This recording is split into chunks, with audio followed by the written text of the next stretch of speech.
Broadcasting from the business capital of the world, this is the Podcast Business News Network. Welcome back, everybody. I'm going to talk about something today that a lot of us wonder about, especially when it comes to our hair.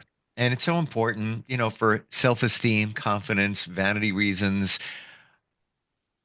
Our hair is important to us. Let's admit it. It really is, man or woman, doesn't matter. And sometimes your hair can thin. You may be losing hair and you haven't figured out why. There's a lot of things that can lead to that. We've talked about some of those reasons in the past, stress being one of them. What about your nutrition? It can play a role in that. And we're going to talk about that and lots more. She is a certified trichologist. That's somebody who knows all about hair loss, and she helps individuals with this and more, prevention and also restoration. Hair loss centernj.com is her website. LaRonne Quarles Wright is back with us. How you doing today? How are you, sir? Everything is good. Very well. And great to have you back here. And I'm glad we're talking about this today because it came up in conversation among people. I hang with friends, my circle, that nutrition can really play a role in the quality of your hair. Is that true?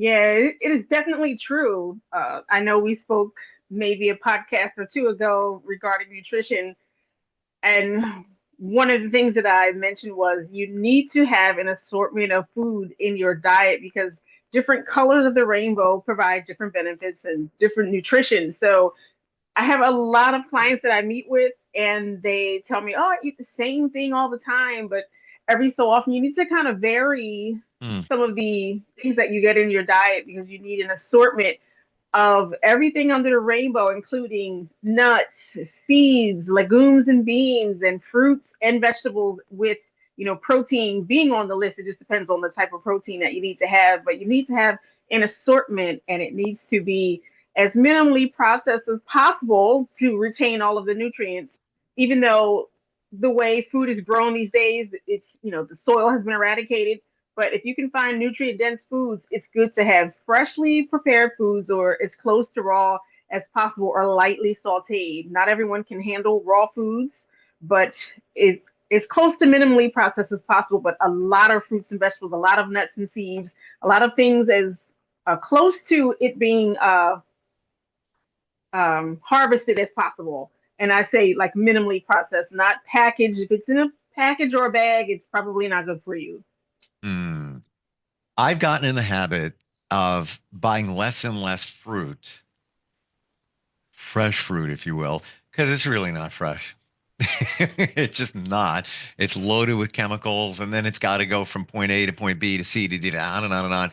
To your point, I buy frozen now because it's my understanding that it's harvested, it's frozen, and I found that I don't have to worry about it going bad, getting moldy. My gosh, I get strawberries. I'm good for maybe 3 days. I'm like, come on. I can't even. Yeah. And all I do is remind my daughter, eat strawberries, eat the strawberries, eat them, eat them, eat them, because they're just going to go bad. And it's going to be a waste of $5 in the garbage. So frozen, I love it. It tastes Yeah. fresher, better quality. I love making smoothies. So a lot of times I would add ice. I don't need to because I get the frozen slushy consistency in the smoothie coming from the frozen fruit. Organics. Organics. Right. What are your thoughts? Yeah.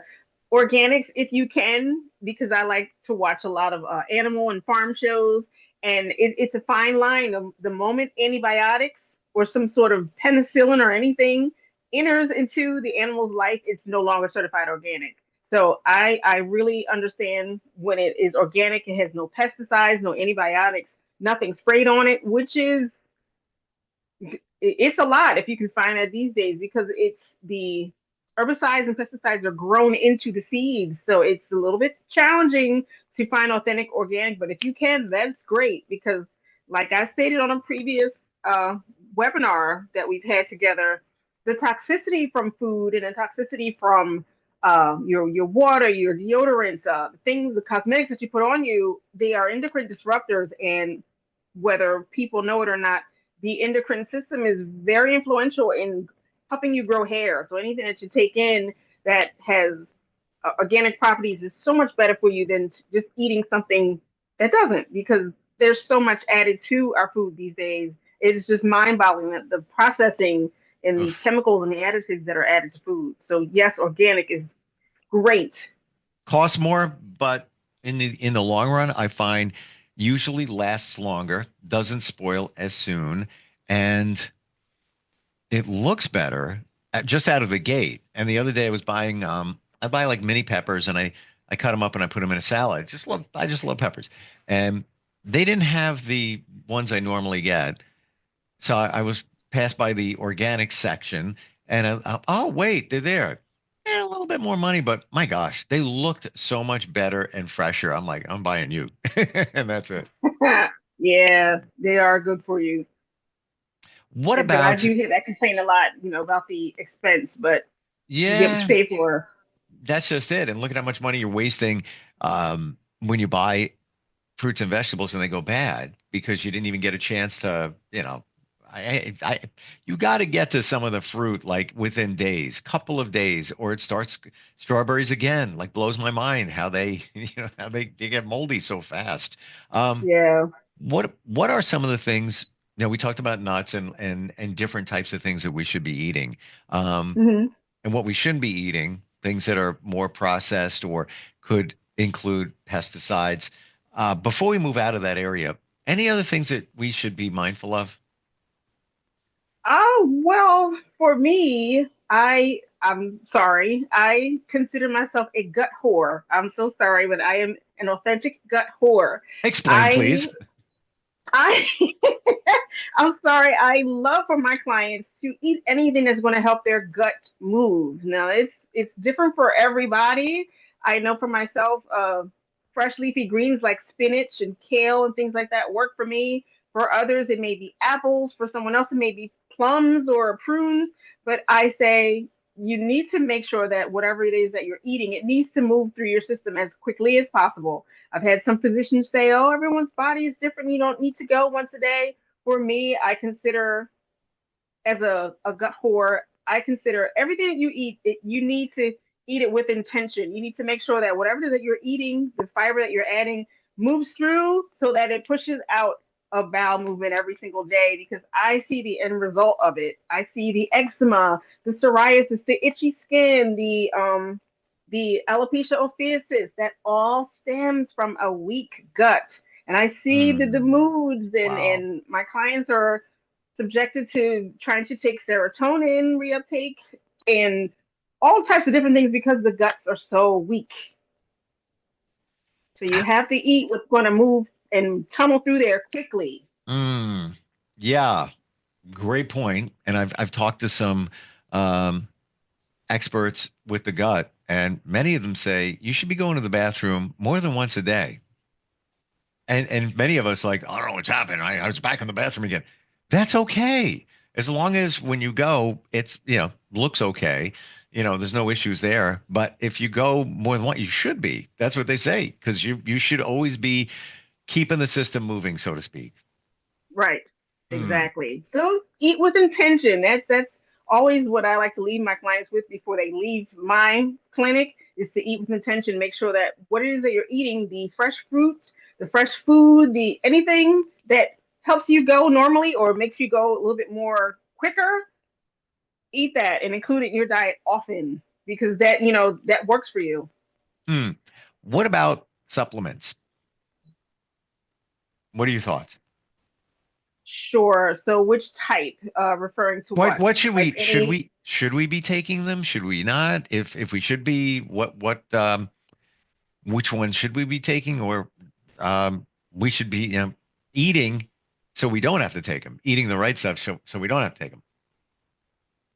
There's just no way possible that everyone is getting everything that they need every single day. And of course, like I mentioned earlier in a previous discussion we had together, when I do a scan on a client, I only really like to give what the client needs, because you're just taking nutrients that you probably don't really need, that you're going to urinate out. And with products out on the market today, they are not cheap. They are an investment.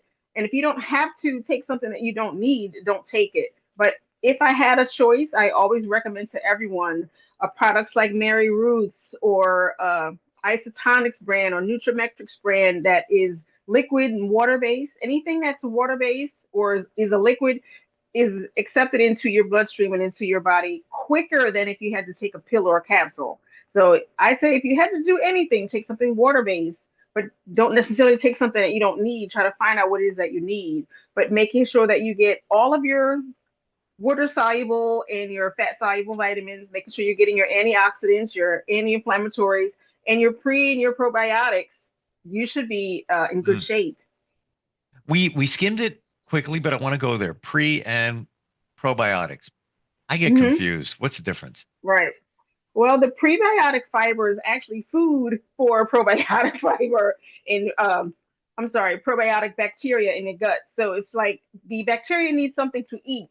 So the prebiotic fiber helps feed the good bacteria in the gut. So it's always good. I recommend a product by Organic India, and it's a nutritional fiber that I give to just about all of my clients when I know that their guts aren't moving. It has pre and probiotic fiber, and within one serving of you taking it, you're in the bathroom by the end of the day or the next day without that terrible etching in your gut that makes you feel like you've taken a laxative because you need that food for the good bacteria in your gut, but you need to repopulate the good bacteria due to medication, due to a stressful event, due to the fact that most people don't eat enough probiotics.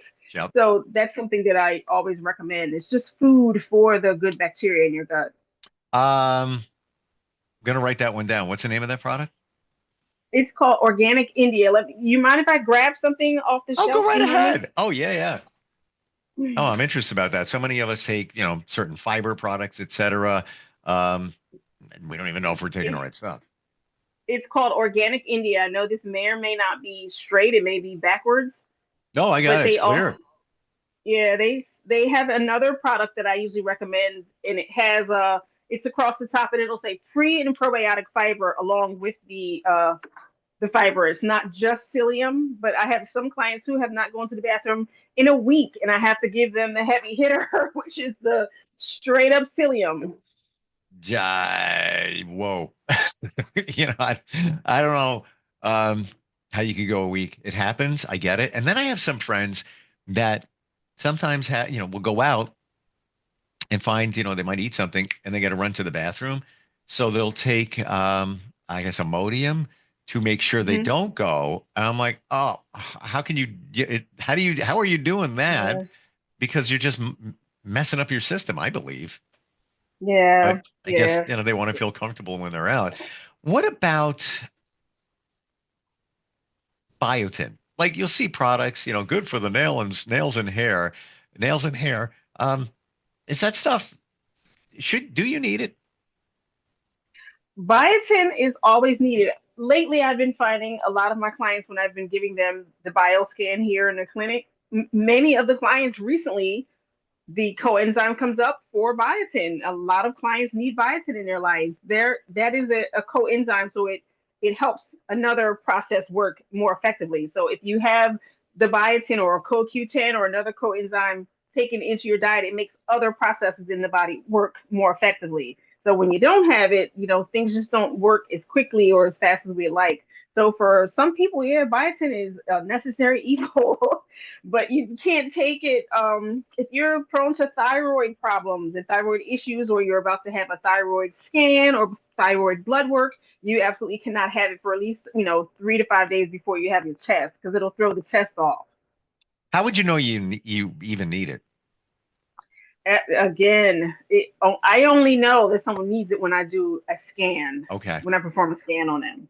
And Because just, I don't just recommend anyone just take biotin for the sake of taking biotin. you mentioned the scan before, just to refresh everyone. How does that scan Hmm. work? Well, it's a device where you just you lay your hand on it or you stick your finger inside of it. It reads the electrical conductivity, so it takes a reading from you, and actually the device, it kind of works like a lie detector. It will find out from you which items are resonating on the scale of electricity as far as what it is that you need. Your body will actually let it know through an electrical reading at that point in time. It's just like how the lie detector can tell by your rapid heartbeat or your rapid breathing that you're probably lying. So this is able to Wow. detect which types of minerals, which deficiencies you have. If you have left ventricle issues, you have low blood pressure, your gut's not working. We're able to identify and assess that through the reading. Wow. What do you say to people that might say, how can that be accurate? How is that? How are you really getting information from somebody doing that? That particular type of person, because I do have a client like that, maybe once every 100 clients, I'll have the client that'll say, oh, how do I know that's true? And how do I know that's right? All I have to do is kind of read it through with you, look at your symptoms, see what it is that you're sharing with me. And I know myself that it is true. I have confirmed plenty of I have confirmed plenty of issues with people, and they have said, "Oh yeah, I had that, and I didn't know that, and yes, I have this." And additionally, when they confirm with me, their doctor's visits and some previous issues that they have, they're all confirmed in the scan. So for that Wow. one who says, "Oh, they're naysayers," it's okay because I'm trying to move them to the side and get to the 99. Because not everyone is comfortable. There are always going to be someone that's going to say that doesn't work. They're no different than the devices that your physician uses in his office. So the physician's devices don't work either. Which one will work? Which one will you believe? Well, you have the validation you have from the person you did the scan with, and it's also the same way. I believe the body doesn't lie, so that's where you're getting that information from. And there's also something called I think it's kinetics, but it's muscle testing, where there's Mm-hmm. different techniques where you can get a baseline for a yes and no answer and ask somebody while they're doing the muscle test. And it could be as simple as literally swaying, standing in a doorway. And if you sway one way or sway the other way, that is a yes or a no. Your body is not going to lie. So I find it fascinating that it can give up information. Like if you said, um, are you getting enough vitamin D? Whatever it might be, and your body's going to answer Mm-hmm. for you because it's bypassing your logic and your brain. And that the scan, the muscle test, whatever it is, comes back to the same thing. The body tells the truth. Pretty amazing. Yep. It really is. Um, some of the other things connected to nutrition. Anything else that we're missing here that we should be mindful of when it comes to our hair? Not necessarily. I will add this though before we conclude. I do get a lot of people when they initially reach out to me. I'll just ask them a brief series of questions because I'm looking for a certain type of client to work with. I'm not really interested in working with someone who's not proactive. But you can tell by the way they answer some of the questions. I will say this: when someone reaches out to me and they're having hair loss challenges, one of the first things I will ask is, are you taking a nutritional supplement? And they'll say, well, no, I don't feel like taking pills. I don't feel like taking anything extra. Oh, I don't like taking this. I don't like taking that. So that kind of person may or may not work well with me because I need people who are receptive because you have to be proactive if something is bothering you or plaguing you. If you have a headache, you should probably take something to relieve the headache. Whether you drink something natural or consume it in a tablet or pill, you should be proactive. So will you just sit around and just deal with the headache? I need to work with people who are more cognizant of their experience and they're aware that, oh, I need to make some changes. So it's always good when I speak with clients and they say, well, yeah, I am taking this, I am taking that. So I know you're already in the habit of consuming things. It's not going to be so much of a chore for me to have you reconsidering adding or removing some of those items. But if you're just against it and you're telling me initially that, no, I'm not doing this, they're going to be a little bit difficult in the onset, if that makes sense. Hmm. Absolutely. It sounds like you got to do your part. You as a trichologist are doing your job, but the individual needs to as well. It's not like you're just going to throw them a pill. Here, take this. Your hair will be fine. It doesn't work that way. Hmm. I've never asked this. We've got about a minute or so left. Are all shampoos basically just shampoo, or you need to be very selective in terms of what you use? Well, because I'm formerly trained as a hairstylist, there's not one shampoo for everyone. If you have fine hair, you may want to have shampoos that have thickeners in them, have pathanol to make the hair follicle feel a little bit thicker and fuller. If you have dry hair, you need to have a moisturizing shampoo. For colored hair, you need to have a color treated shampoo. For scalp issues, you need to have a scalp related shampoo. But then you also need to supplement that with a product for your hair as well. So when clients visit, I have to always assess which two shampoos I'm going to recommend, because if you have hair, you also need to worry about the hair quality. But if you're having scalp issues, I have to give you something for your scalp. So, there's not one size shampoo that fits everyone. For me, it's always, okay, what is A, what is B? And then we work from there. And the more expensive brands, are they really worth it? It depends. I'm an ingredient snuffer. So I'm going to always take the back of the bottle and read and see what the top 3 to 5 products are. And depending on what's included, I don't have a problem with paying for something that is pricey or has, higher investment. And, it depends on what it is and how it makes my hair feel. I know when I go to different events and, they allow us to kind of, feel the shampoo and use it on a mannequin or use it on a client. Sometimes you can just feel the buffers and, this is what I would like to use in my salon, or I would like this on my hair because of the way it leaves the hair and how it makes the hair feel, but it has to be great products. So it's not always a bad thing if it's pricey. It depends on what it contains. Gotcha. Or consult with an expert like this. Best way, you're in New Jersey. Obviously, somebody needs to physically come to you for majority of situations. However, if they want to call upon you just with questions as a consultant, pretty much can be anywhere like we're talking right here today. Best way to find you, how do we do that, LaRonne?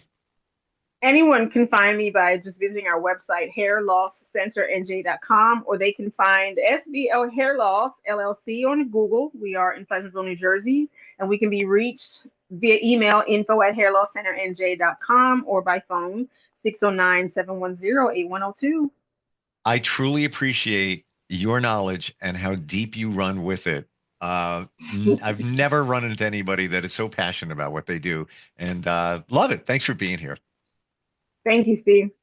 Are you looking for even more of the podcasts and hosts that you love? The Podcast Business News Network is proud to announce that you now have even more ways to listen live. Check out the MyTuner Radio, online radio box, and Simple Radio apps on iOS and Android, or find us online. Search for Business News Network on mytuner-radio.com, or search Podcast Business News Network on streama.com and onlineradiobox.com/US. Take your podcast on the go and don't miss a minute of the action.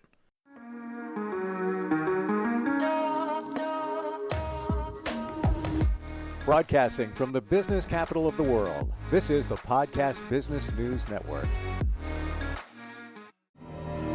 For nearly 2,000 severely injured veterans, everyday life has become filled with barriers. Day-to-day simple tasks can become pretty daunting. I have to carry my chair up 2 flights of steps or have somebody do it for me. What scares me the most is just the falling. When I'm struggling with my house, I think, to have that one great barrier just knocked down, it's crucial. Home for Our Troops is a wonderful nonprofit that builds a mortgage-free, fully adaptive, handicap-accessible house. And there's no catch. It'll be our very first home that we've ever owned. This is a game changer. This is where your life begins again. We need you to join us in completing this important mission. Please visit hfotusa.org and help build homes and rebuild lives. Because of you, everything's going to be okay.